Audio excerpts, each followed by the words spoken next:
Oke teman-teman, kali ini kita langsung nonton saja video dari IQ7 yang membahas tentang film The Max yang tentunya kalian sudah pernah nonton dan seperti apa videonya. Langsung saja kita tonton videonya. Wapra, Nobar, Wika, Ivan Gakenya, Raffi Baihaki, Sleep in Seoul, Wake Up in Busan, dan semua Urbaners yang ada di seluruh penjuru dunia. Sain UU, Tasain UU, yang artinya sudah tahu semua. Halo Urbaners dimanapun kalian berada, bagaimana kabarnya? Kembali lagi bersama saya John, still in the house. Today, John, I will langsung saja merangkum sebuah film yang diperankan oleh Jim Carrey berjudul The Mess tahun 1994, mengisahkan tentang seorang karyawan bank yang hidupnya tiba-tiba berubah ketika menemukan seonggok topeng yang mengambang di air. Dan tanpa berlama-lama langsung saja pasang handsfree, simetriskan peserbahan, kencangkan celana dalam, selamat menonton dan Jackie Chan. The Max.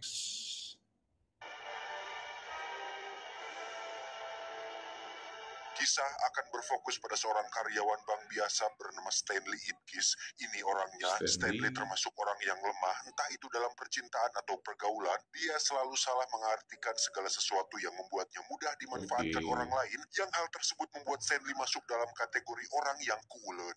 Stanley, you are the nicest guy. Really.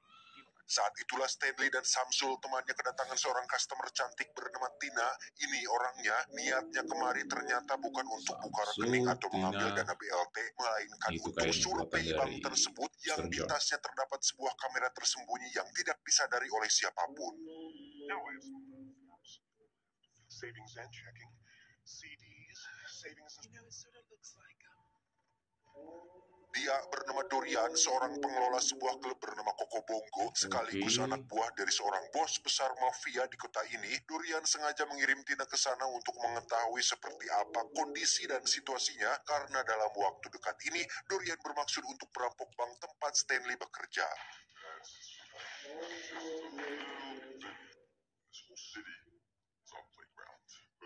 Kembali ke Stanley yang sudah pulang bekerja dan bermaksud untuk pergi ke klub Koko Bongo sesuai ajakan dari temannya tadi, yaitu si Samsul. Namun saat ini Stanley mampir dulu ke bengkel tempat mobilnya diperbaiki, yang disinilah kita akan melihat bagaimana Stanley yang malang ini dapat dengan mudahnya atau begitu mudahnya diwaduli atau dikibuli oleh pemilik bengkel tersebut saat mobilnya dikatakan masih rusak dan biayanya akan terus bertambah. Baik. Dan untuk sementara waktu, Stanley diberikan sebuah mobil pinjaman milik si punya bengkel, yang mobil tersebut ternyata sangat tidak worth it sekali, di mana Stanley terpaksa membawa mobil butut itu ke klub Koko Bongo, yang hal tersebut cukup menyita perhatian semua orang yang ada di sana. Oh, ini belum berubah menjadi Max ini. Sial bagi Stanley, ketika dia masuk, Samsul justru nyelonong duluan tanpa mengajaknya, sehingga penjaga yang tidak melihat adanya kartu undangan pun langsung melemparkan Stanley, yang secara kebetulan ada mobil lewat dan berhasil mengotori pakaian rapinya. Dalam perjalanan pulang, Stanley lagi-lagi mengalami kesialan tatkala mobil butut tersebut mogok tepat di tengah jembatan. Lantas Stanley turun dari mobil dan melihat ada seseorang yang mengambang di air, yang setelah dihampiri ternyata itu tidak lebih dari hanya tumpukan sampah. Namun Stanley menemukan sebuah topeng unik yang sempat mengeluarkan cahaya, namun saat akan dipakai, tiba-tiba muncullah polisi yang menegur Stanley karena telah parkir mobil sembarangan. Singkat cerita, Stanley sudah sampai di gedung kontrakannya. Di situ ada ibu pemilik kontrakan yang cukup kesebelen, yang karena tidak punya kekuasaan, Stanley hanya diam saja ketika si ibu kontrakan memarahi dirinya akibat pulang larut malam dan sepatu basah yang mengotori karpetnya. Kita nonton sambil minum. Tiba di kamar, kita akan melihat hal unik dari Stanley yang ternyata mengidolakan sosok serigala di serial kartun Ruffy, Grey Wolf namanya kalau nggak salah. Dan mari saya perkenalkan dengan seekor anjing bernama Milo. Ini babangusnya. Beliau merupakan anjing peliharaan Stanley yang cukup cerdas dan setia kepada majikan. Saat itulah Stanley teringat dengan topeng yang dia temukan tadi, yang betapa terkejutnya Stanley ketika topeng itu seolah hidup dan akan menempel di wajahnya, yang oleh karena penasaran, Stanley pun tetap memakainya dan tiba-tiba ini momen pada saat dia bakal berubah jadi The Max.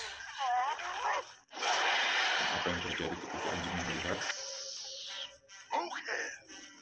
Ya, Stanley pun berubah menjadi seorang pria berkepala hijau dengan tingkah laku yang konyol dan tidak normal, di mana Stanley dengan sengaja membuat suara berisik yang alhasil si ibu kontrakan pun keluar dan menembaki dirinya. Oh,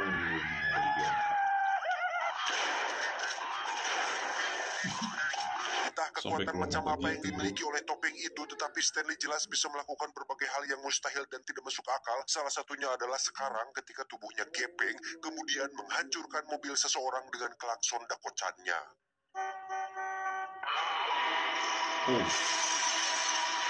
Selanjutnya, Stanley pun bertemu dengan sekelompok pemuda berandalan yang berniat untuk menghajarnya. Namun dengan kekuatan topeng itu, justru Stanley dengan konyolnya malah menjadi seorang penghibur dengan membuat mereka semua boneka-boneka balon, yang tiba-tiba boneka balon tersebut berubah menjadi sebuah senjata asli yang langsung membuat mereka semua lari terbirit-birit. Tak cukup sampai situ, Stanley kemudian mendatangi bengkel tempat mobilnya diperbaiki untuk memberi pelajaran kepada dua montir culas dengan cara memasukkan knalpot ke dalam liang tagik mereka semua. Keesokan paginya, Stanley sudah berada di tempat tidur dan menganggap kejadian barusan hanyalah mimpi belaka. Namun tak lama muncullah seorang detektif bernama Calloway bertanya tentang apakah Stanley mendengar suara berisik semalam karena si ibu kontrakan mengaku telah melihat seorang maling berkepala hijau yang dianggap kabur dengan cara loncat dari jendela.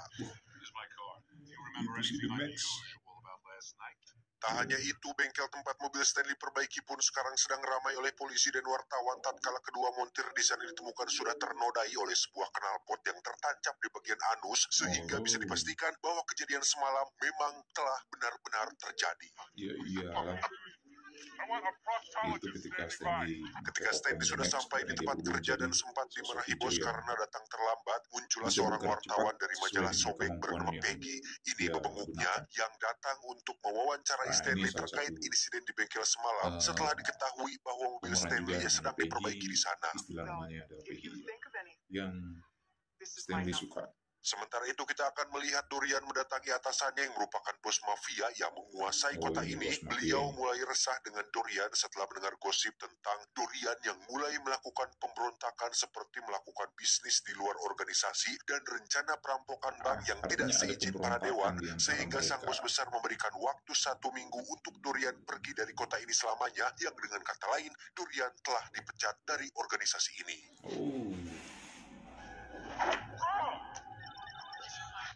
Karena Dorian pengen kembali ke Stanley yang terbangun di malam hari setelah bermimpi bertemu dengan Tina tidak pakai tun. Yang betapa terkejutnya Stanley ketika melihat topeng itu terletak di atas sofa, padahal tadi pagi dia sudah melemparkannya keluar. Dan ketika Stanley sudah muak dengan hal ini, tiba-tiba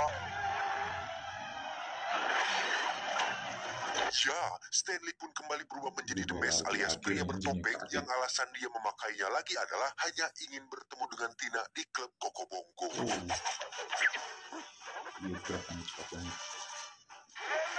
Karena tidak memiliki uang untuk pergi ke sana, Stanley yang sedang dalam mode The Mask pun berencana untuk mengambil uang, lebih tepatnya merampok uang di bank tempatnya bekerja. Yang pada saat bersamaan, secara kebetulan anak buah Dorian pun bermaksud untuk merampok uang di tempat yang sama, yang ketika mereka akan masuk, tiba-tiba The Mask alias Stanley tiba-tiba keluar dengan sekantong uang, yang hal tersebut tentu saja memancing pihak kepolisian untuk datang, sehingga ketika Stanley sudah pergi, anak buah Dorian pun harus ketiban apes ketika uang tidak di tangan, tapi harus terlibat baku tembak dengan para polisi. Stanley yang sudah menjadi The Mask akhirnya beralih ke klub Koko Bongo. Di situ Dorian sedang menikmati hiburan dari bintang utama yang tidak lain adalah Tina, yang sebenarnya berprofesi sebagai seorang penyanyi. Saat itulah Stanley datang menggunakan limousine mewah sepanjang 30 meter dan menjadi bahan perhatian semua orang. Yang Stanley suka banget.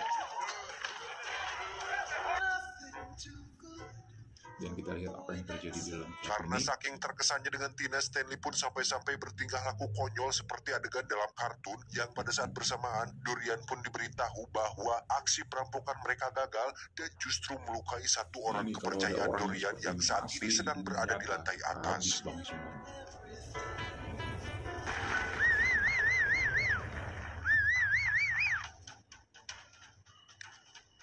Dan betapa terkejutnya Dorian ketika mengetahui bahwa orang yang telah menggagalkan perampokan sekaligus membunuh anak buahnya ternyata saat ini sedang berada di klubnya dan sedang menari dengan kekasihnya yaitu Tina. Jadi nanti dia suka-sukanya.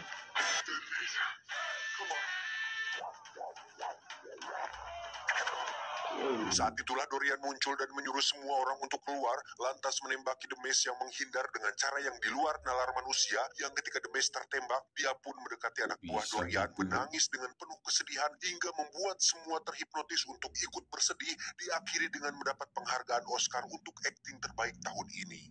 Jadi kalau saya buat lagi itu, terima kasih sudah buat video ini, karena proses membuat anak bawaan juga Tak lama muncullah detektif Calloway dan pasukan untuk menggerebek tempat tersebut sehingga The Maze berhasil kabur, di mana si detektif menemukan potongan baju tidur yang seingatnya motif baju tidur tersebut pernah dipakai Stanley ketika memeriksa TKP di apartemennya.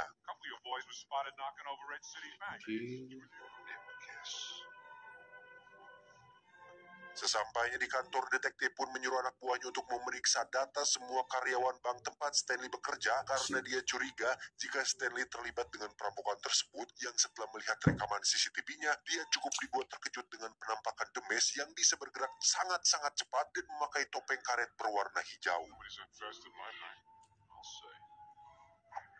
Di tempat lain, Dorian yang sedang murka pun menyuruh semua anak buahnya bahkan mengadakan sebuah sayembara untuk mencari siapa The Maze, dan barang siapa yang bisa mendapatkannya akan mendapatkan hadiah uang yang sangat-sangat banyak.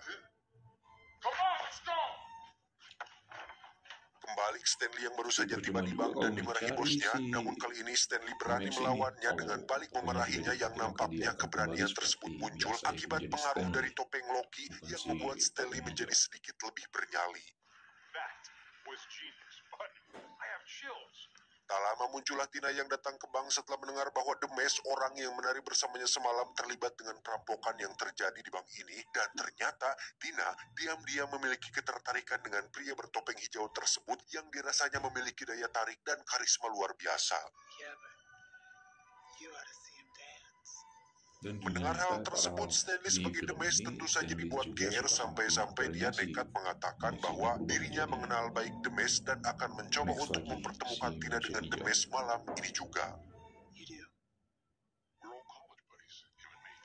Sepulangnya bekerja, Stanley pun pergi ke seorang ahli sejarah dan filsafat dengan tujuan untuk mengetahui asal-usul topeng tersebut, yang ternyata topeng ini merupakan representasi dari dewa malam Norse sekaligus dewa penipu, yakni Loki dari Asgard. Karena posisi masih siang sore, karena dia bakal berubah kecuali Ketika Stanley bertanya apakah mungkin topeng ini memiliki semacam kekuatan atau kesaktian mandraguna, sang ahli pun menjawab bahwa yang dia jelaskan tadi tidak lebih dari hanya mitologi, yang dengan kata lain semuanya hanya kisah zaman dahulu kala yang belum bisa dipastikan 100% kebenarannya. Artinya hanya mitos.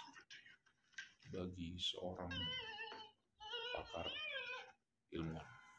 Singkat cerita, malam pun tiba. Stanley terlihat sudah berada di taman sesuai janjinya untuk mempertemukan Tina dengan The Maze, di mana Stanley langsung pergi ke belakang semak-semak dan berubah menjadi The Maze, lantas bertindak konyol dan agresif yang nampaknya membuat Tina justru merasa risih dan pergi dari sana. Yang di part pertama tak lama muncullah sedetektif dan anak buahnya yang menyuruh Stanley untuk berhenti bergerak dengan mengatakan freeze, yang hal itu dilakukan secara harfiah oleh Stanley yang benar-benar beku seperti es. Ketika anak buah si detektif sedang memeriksa saku Stanley, mereka menemukan barang-barang aneh yang tidak lazim dibawa dan tidak masuk akal untuk bisa masuk ke sebuah kantong celana yang ukurannya sangat kecil, seperti kacamata, boneka ayam, perangkap tikus, dildo, bungkus rokok, nuncaku, basuka, tutup termos, kaleng kongguan, dan terakhir ada foto istrinya si detektif, yang dimana Stanley langsung kabur dari taman dan mengunci pintunya dengan rapat menggunakan sebuah rantai. Tapi tiba-tiba satu hal yang menarik dengan kekuatan topeng Loki ini, selain bisa merubah penggunanya menjadi sosok yang punya kekuatan tak terbatas, topeng Loki ini juga bisa mempengaruhi alam bawah sadar orang lain, atau dengan kata lain bisa menghipnotis seseorang, bahkan lebih dari satu orang, yang hal tersebut dibuktikan dengan Stanley yang mengajak sepasukan polisi untuk menari dan menyanyi sampai mereka lupa dengan misi yang sebenarnya.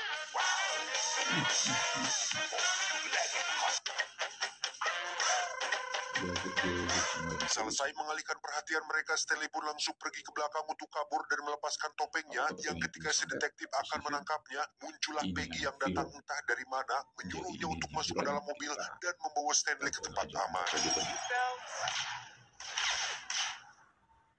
Sesampainya di sana, betapa culasnya si Peggy ketika muncul Dorian dan anak buah yang ternyata Peggy ditawari hadiah uang asalkan bisa mencari tahu siapa The Mask dan dari mana asal intinya mau kekuatannya, dijebak si sehingga Stanley sekarang ini Stanley kehilangan ketika topengnya sudah sekaligus berubah uang menjadi yang Max disimpannya di apartemen. melalui si Tina yang dijebak oleh Dorian. Ketika Salah Dorian satu memakai organisasi topengnya, muncullah sebuah awan hitam tepat di atasnya yang menandakan bahwa topeng ini bisa mengenali kepribadian penggunanya, di mana Dorian yang jahat pun berubah menjadi sosok dengan topeng hijau yang menyeramkan sesuai dengan hati dan kepribadian jahatnya.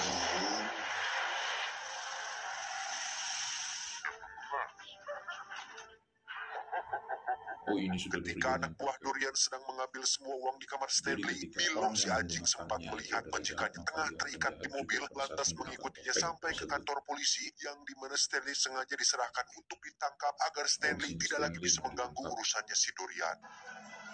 Ini si anjing penyelamatnya, anjing sistem. Kayaknya dia bakal ngambil Keesokan topeng tersebut. paginya Tina pun datang dan menjenguk diberikan sekaligus kepada ingin Stanley. menyampaikan ketidaksangkaannya jika selama ini The Mask adalah Stanley itu sendiri, dan karena Dorian memiliki topeng Loki dan punya kekuatan tak terbatas, Tina berniat bukan untuk Dorian, kabur ya. sejauh mungkin karena takut dengan Dorian yang semakin brutal Karena dan dia tidak adalah bisa salah terkontrol satu pakai R. Orang terpenting dalam organisasi mafia yang sudah mengetahui bahwa topeng tersebut punya. Ketika Tina baru saja kekuatan pergi, magic. terdengar suara teriakan darinya yang ternyata Tina berhasil ditangkap oleh anak buah si Dorian, sehingga Stanley yang Tina ingin juga menyelamatkannya pun meminta Milo si anjing untuk masuk ke dalam dan menyuruhnya untuk mengambil kunci sel yang ada di saku penjaga. Oke.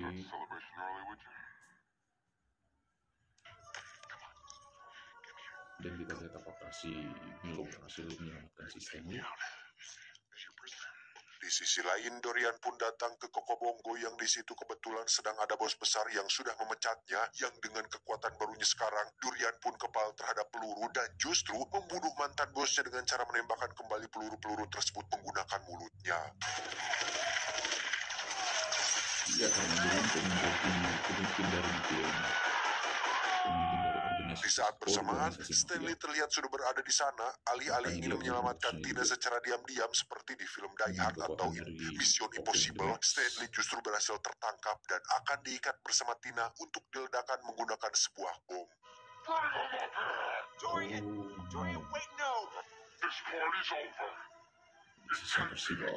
Tetapi sebelum itu terjadi, Tina berhasil merayu Dorian untuk membuka topengnya dalam rangka memberikan ciuman terakhir sebelum dirinya mati oleh bom tersebut. Dan bodohnya, Dorian percaya saja dengan hal tersebut, sehingga ketika topengnya sudah dibuka, Tina pun menendang topeng tersebut yang langsung ditangkap oleh Milo si anjing.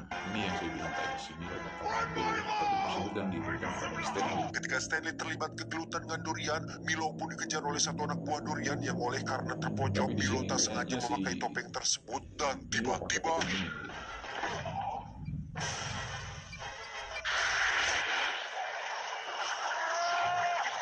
ya, Milo berubah menjadi seekor anjing The Mask dengan gigi-gigi tajam yang cukup besar untuk kemudian menghampiri Stanley majikannya untuk mengembalikan topeng tersebut. Saat itulah anak buah Dorian menembaki Stanley, beruntung dia sudah terlebih dahulu memakai topengnya, yang ketika muncul Stanley kembali menjadi The Mask yang teterapi kadek. Bahkan Stanley memunculkan senjata dengan jumlah yang sangat banyak yang membuat semua anak buah Dorian lari ketakutan. Setelah selesai, Stanley langsung menghampiri Tina dan menelan bom tersebut sehingga membuat ledakannya terjadi di perut Stanley, yang tentu saja kita tidak perlu mengkhawatirkan tentang hal tersebut. Untuk Dorian, dia ternyata masih belum mau menyerah dan bermaksud untuk membunuh mereka berdua menggunakan tangannya sendiri, tetapi Stanley segera merubah kolam kecilnya menjadi kloset sehingga Dorian masuk ke dalam lubang kecil yang menuju langsung ke dalam sel di penjara.